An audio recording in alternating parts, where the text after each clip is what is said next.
Okay. All right. This might sound a little weird, but I'm actually about to read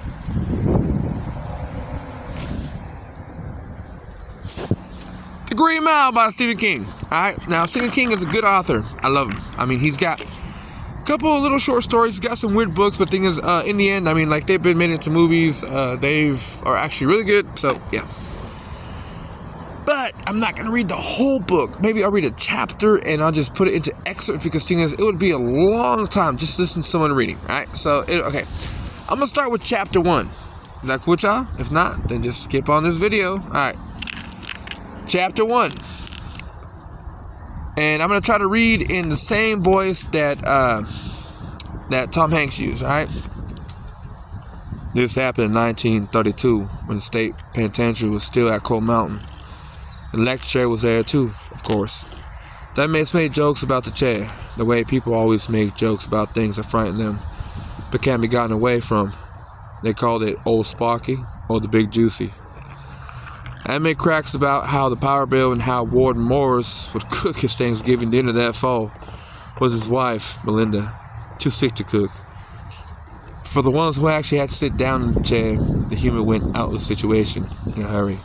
I presided over 78 executions during my time at Cold Mountain. That's one figure I've never been accused about. I remember it on my deathbed, and I think that for most of those men, the truth of what was happening to them finally hit, all the way home when their ankles were being clamped to the stout of Old Sparky's legs. The realization came then. You will see it rising in their eyes, kind of cold dismay.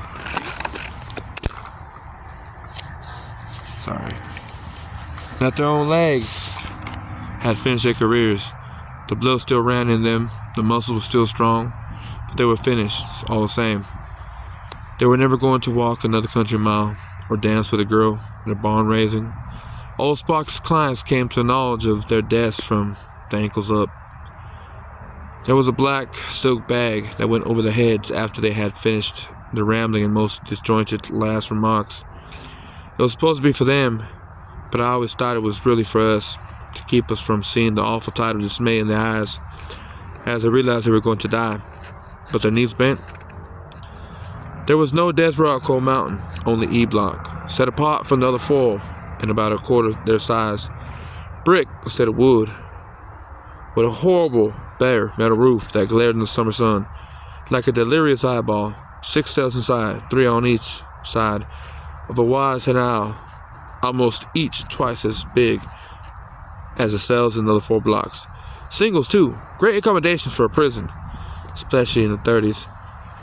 But the inmates have traded their cells for any of the 4. Believe me, they would have traded.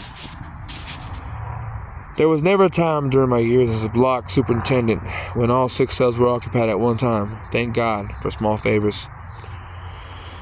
4 was most, mixed black and white. At Cold Mountain, there was no segregation among the walking dead. And that was a little piece of hell. One was a woman, Beverly McCall. She was black as an ace of spades and as beautiful as a sin you never had the nerve enough to commit. She put up with 6 years of her husband beating her, but wouldn't put up with just creeping around for a single day. On the evening after she found out he was cheating, she stood waiting for the unfortunate Lester McCall, known to his pals, and presumably his extremely short-term mistress, as Cutter, at the top of the stairs leading to the apartment over his barbershop. She waited until he got his overcoat half off, then dropped his cheating guts onto his 2-tone shoes. Used one of Cutter's own razors to do it. 2 nights before, she was due to sit on Old Sparky. She called me to her cell and said she had been visited by her African spirit father in a dream. He told her to discard her slave name and to die under her free name, Matwami. That was her request. That her death warrant should be read under the name of Beverly Matwami. I guess her spirit father didn't give her any first name, or one she couldn't make out anyhow. I said yes. Okay, fine. One thing those years serving as a bull goose screw taught me was never to refuse to condemned unless I absolutely had to. In the case of Beverly Matwami, it made no difference. Anyway, the governor called around the next day, 3 in the afternoon, commuting her sentence to life in the Grassy Valley Penal Facility for Women. All penal and no penis. We used to say back then, I was glad to see Bev's round ass going left instead of right when she got to the duty desk. Let me tell you, 35 years or so later, had to be at least 35. I saw her name on the obituary page.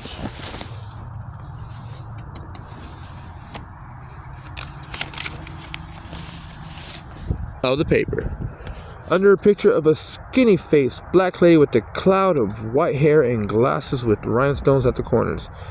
It was Beverly. She spent the last 10 years of her life a free woman. The obituary said, and had rescued the small town of Library Range Falls pretty much single-handed. She had also taught Sunday school and had been much loved in that little backwater. Librarian dies of heart failure, the headline said. And below that, in smaller type, almost as an afterthought, served over 2 decades in prison for murder. Only the eyes, wide and blazing behind the glasses with the rhinestones at the corners, were the same. They were the eyes of a woman who, even at 70 whatever, would not hesitate to pluck a safety razor from its blue jar of disinfectant if the odds seemed pressing, murderers. Even to finish up as an old lady librarian in dozy little towns, at least you do if you spent as much time minding murders as I did. There was only one thing I ever had a question about, the nature of my job. That, I reckon, is why I'm writing this. The wide corridor up the corner of E Block was floored with linoleum, the color of tired old limes, and so what was called the last mile at other prisons was called the Green Mile at Coal Mountain. It ran, I guess, 60 paces from the south to north, bottom to top. At the bottom was the restraint room. At the top end was a T-junction. A left turn meant life, if you called what went on in the sun-baked exercise yard life. And many did. Many lived it for years, with no apparent ill effects. Thieves and arsonists and sex criminals all talking their talk and walking their walk and making their little deals. A right turn, though. That was different. First, you went into my office, where the carpet was also green. A thing I kept meaning to change and not getting around to. And crossed the front of my desk and was flanked by the American flag on the left and the state flag on the right. On the far side, 2 doors. One led into the small WC. That and E-block guards, sometimes even Warden Moores, used. The other opened on a kind of storage shed. This was where you ended up where you walked the Green Mile. It was a small door. I had to duck my head. I went through, and John Coffey actually had to sit and scoot.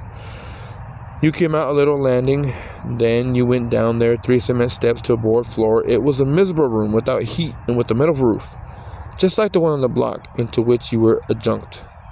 It was cold enough in there to see your breath during the winter and stifling in the summer at the execution of Elmer Manfred. In July or August of 30, that was one, I believe, we had 9 witnesses to pass out.